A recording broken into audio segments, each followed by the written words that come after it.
आप सभी का मेरे चैनल पर बहुत बहुत स्वागत है। आज मैं आपको जो कथा सुनाने जा रही हूँ उस कथा का शीर्षक है पजुनो पूनो व्रत। चैत्र शुक्ल पूर्णिमा को पजुनो पूनो भी कहते हैं। इस तिथि पर व्रत नहीं होता, केवल पजन कुमार का पूजन होता है।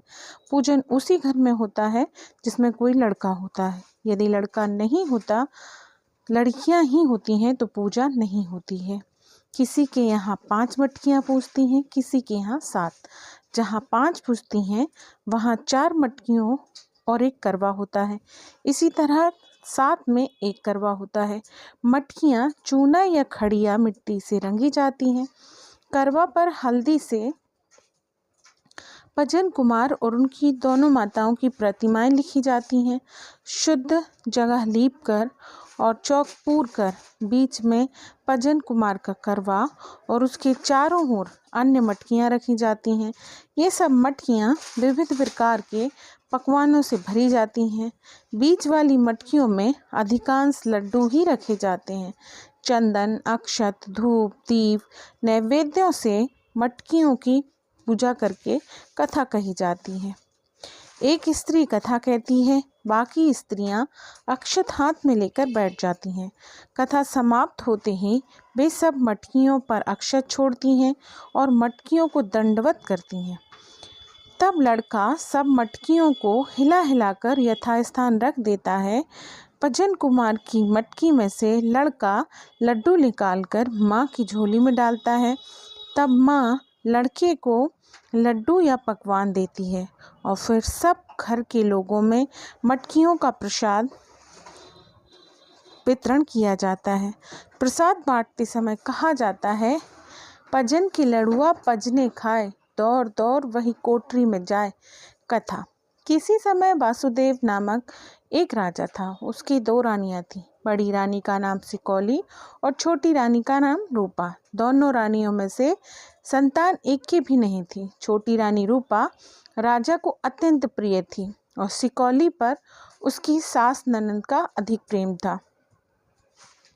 रूपा पति की प्यारी होने की से सास ननद की नाराजगी की कुछ परवाह भी नहीं करती थी, परंतु उसको पुत्र की बड़ी लालसा थी। इस कारण उसने एक दिन वृद्धा स्त्रियों से कोख चलने का उपाय पूछा। उन स्त्रियों ने कहा कि संतान तो सास ननद के आशीर्वाद से होती है। रानी ने कहा, वे तो मुझसे नाराज हैं, इसीलिए यह संभव नहीं कि वे मुझको आशीर्वाद दें। इस पर स्त्रियों ने सिखाया कि तुम ग्वालिन का वेश धारण कर अपनी सास ननद के पास जाओ और उनके पैर पड़ो। वे आशीर्वाद देंगी तो अवश्य ही तुम्हारे संतान होगी। एक दिन रूपा रानी ग्वालिन के वेश में सास ननद के महलों में गई। उसने दूध दही की मटकियां सर पे से उतार कर सास ननद के पैर छुए। तब उन्होंने उसे पुत्रवती होने का आशीर्वाद दिया। इस प्रकार सास ननद का आशीर्वाद लेकर वह चली गई। भगवान की कृपा से उसको गर्भ रह गया। अब उसको सास ननद के न आने जाने की चिंता हुई। उसने एक दिन अपने जी की बात राजा से कही। राजा ने कहा कि इस बात की तुम चिंता ना करो, मैं आज ही तुम्हारे महल में एक घंटी बंधवाए देता हूँ। जब तुम लड़का होने लगे अथवा तुमको और कोई कष्ट हो तब तुम डोरी खींचना, घंटी बजते ही मैं तुरंत दौड़ाऊंगा। यह कहकर राजा ने रानी के महल में घंटियों का प्रबंध करा दिया। एक दिन रानी ने घंटी खींचकर राजा की परीक्षा ली। उस समय राजा दरबार में बैठे थे। घंटी बजते ही वह रनिवास में गए। उन्हें जब मालूम हुआ कि घंटी परीक्षा के लिए बजी थी, तब उन्हें बहुत क्रोध आया। वह बिगड़कर चले गए। ऐसी दशा में रूपा को विवश होकर सास ननद की शरण में जाने पड़ा। उसने उनसे कहा कि मेरे प्रसव के दिन निकट है, ऐसा उपाय बताइए जिससे यह सब काम सुख से हो जाए। ननद ने उसे धैर्य बंधाते हुए कहा कि जब तुम्हारे पेट में दर्द हो तब तुम कोने में सिर डालकर ओखली पर बैठ जाना। रूपा रानी कुछ सीधे स्वभाव की थी। उसने ननद की बात को सच मानकर अक्षरांश पालन किया। प्रसव के समय वह ओखली पर बैठ गई। बालक पैदा होकर ओखली में गिर गया और रोने लगा। उसका रोना सुनकर सास ननद दौड़ी आई। उन्हीं के साथ रूपा की सौत सिकोली रानी भी आई। उसने नवजात बालक को उठाकर घूरे पर फिकवा दिया और ओखली में कंकड़ पत्थर डाल दिए। सास ननद ने आकर रूपा से कहा कि तूने तो कंकड़ पत्थर जाए हैं। तब राजा को यह समाचार मिला। तब वह भी दौड़े आए और कंकड़ पत्थरों को देखकर आश्चर्य में रह गए। वह माता तथा बहन से ना तो कुछ कह सके और ना पूछ सके, परंतु अपने मन में समझ गए कि यह एक असंभव बात है। स्त्री के गर्भ से कंकड़ पत्थर पैदा नहीं हो सकते। ऐसा सोच विचार कर राजा चुपचाप वहां से चले गए। जिस दिन रूपा रानी के गर्भ से लड़का जन्मा, उस दिन चैत्र सुदी पूर्णिमा थी। जिस घूरे पर लड़का डाला गया, उसी घूरे पर एक कुम्हारिन कूड़ा डालने आई थी। उसने देखा कि एक सुंदर बालक घूरे की राख में पड़ा खेल रहा है। वह उसे उठाकर अपने घर ले गई। उसके कोई संतान नहीं थी, इसीलिए वह बड़े लाड़ प्यार से उसका लालन पालन करने लगी। लड़का जब बड़ा हुआ, तब कुम्हार ने उसके खेलने के लिए एक मिट्टी का घोड़ा बना दिया। लड़का उस घोड़े को लेकर नदी के किनारे जाता और उसका मुंह पानी में लगाकर कहा करता, मिट्टी के घोड़े पानी पी। नदी के उस तट पर रनिवास की स्त्रियां नहाने आती। लड़के का चरित्र देखकर एक दिन एक स्त्री ने कहा, ओ कुम्हार के छोकरे, तू पागल है क्या? कहीं मिट्टी का घोड़ा पानी पीता है? लड़के ने उत्तर दिया, मैं पागल नहीं हूँ, दुनिया पागल है। क्या यह भी संभव है कि रानियों के गर्भ से कंकड़ पत्थर पैदा हो? लड़के की बात सुनते ही स्त्रियों ने समझ लिया कि हो ना हो यही वह लड़का है। उन्होंने महलों में जाकर रानी सिकोली को यह समाचार सुनाया कि तुम्हारी सौत का बालक अमुक कुमार के घर में है। रानी ने वहां भी उस बालक को मरवाने का निश्चय करके मान ठान दिया। अब को भवन में मलिन वस्त्र पहनकर लेट रही। जब राजा ने उसके पास जाकर मान का कारण पूछा, तब उसने कहा, जब तक अमुक कुम्हार का बालक जान से ना मारा डाला जाए, तब तक मैं अन्न जल ग्रहण नहीं करूंगी। राजा ने पूछा, उसका ऐसा क्या अपराध है? रानी ने कहा, वह हमारी दासियों को चिढ़ाता है। राजा ने कहा, यह अपराध जीव हत्या के योग नहीं। हाँ, यदि चाहो तो उसे इस गांव से या देश से निकाला जा सकता है। रानी राजी हो गई। राजा ने कुम्हार के बालक को गांव से निकलवा दिया। कुछ दिनों में कुम्हार का बालक और भी बड़ा हो गया। तब वह अच्छे अच्छे कपड़े पहनकर राजा के दरबार में आने लगा। राजा समझता था कि वह किसी राज कर्मचारी का लड़का है और राजमंत्री समझते थे कि वह किसी राजा का सगा संबंधी राजकुमार है। इसी कारण उससे कोई कुछ नहीं पूछता। वह नित्य दरबार में बैठकर राजकाज की सब बातें ध्यान में रखता। राज दरबार के सभी लोग उसके आचरण से प्रसन्न थे। एक वर्ष राजा बासुकदेव के राजमहल में जल नहीं बरसा।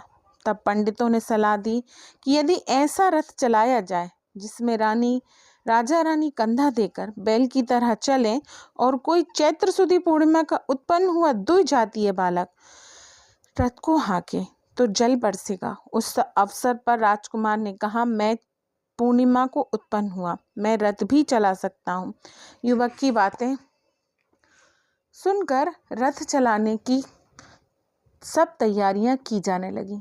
इस बीच राजकुमार ने अपनी माता के पास जाकर कहा कि जब तुमसे रथ के संबंध में कोई काम करने को कहा जाए, तब तुम कहना कि पहले हमारी जेठानी करे, तब हम करेंगी। इस तरह हर काम तुम उसी को आगे रखना। रूपा रानी राजी हो गई। जब रथ चलने का समय आया, तब पजन कुमार की माँ रूपा रानी से कहा गया कि जगह लीपो। वह बोली, पहले जेठानी लीपे, तब मैं लीपूंगी। राजा की आज्ञा से पहले सिकोली रानी ने लीपा, तब पीछे से रूपा ने भी लीप दिया। जब रथ में कंधा देने का समय आया, तब भी रूपा रानी ने कह दिया कि पहले जेठानी कंधा दें, तब मैं दूंगी। लाचार सिकोली रानी ने रथ में कंधा दिया। उस समय खूब धूप निकली हुई थी। राजकुमार ने जमीन में गोखरू के कांटे बिखेर दिए। एक ओर उनके पांव में कांटे धंसते, दूसरी ओर राजकुमार उनकी पीठ पर छड़ियां मारता। इस प्रकार जब रथ सीमा तक पहुंच गया, तब वह उससे अलग हुई। अब रूपा रानी की बारी आई। उसने ज्यों ही कंधा दिया त्यों ही आसमान में बादल घिराए और मार्ग से गोखरू हट गए। इसीलिए रूपा रानी को कुछ भी कष्ट नहीं हुआ। रथ चलाने का काम पूरा होते ही जल बरसने लगा। सबको बड़ी प्रसन्नता हुई। उसी समय पजन कुमार ने अपनी माता के पास आकर उसके चरण छुए। तब सबने जान लिया कि यही पजन कुमार है। राजा ने भी अपने पुत्र को पहचान कर उसे गले लगा लिया। बाहर सबसे मिल मिलाकर राजकुमार रनिवास में गया। उसने अपनी आजी से कहा, दादी हम आए हैं, क्या तुम्हारे मन भाए? इस पर बुढ़िया ने जवाब दिया, बेटा नाती पोते किसे बुरे लगते हैं? पजन कुमार ने कहा, तुमने मेरे मन की बात नहीं कही। तुम्हारी बात निरर्थक और अधूरी है। इस कारण मैं श्राप देता हूँ कि तुम अपने अगले जन्म में देहली हो जाओ। फिर वह फुआ के पास गया और बोला, फुआरी फुआ हम आए हैं, तुम्हारे मन भाए या ना भाए? उसने कहा, भतीजे किसे बुरे लगते हैं? कुमार ने कहा, तुमने भी मेरे मन की बात नहीं कही। तुमने ऊपर से सफाई दिखाई पर तुम्हारा दिल मेरी ओर से साफ नहीं है। इस कारण तुम चौका लगाने की मिट्टी बन जाओ।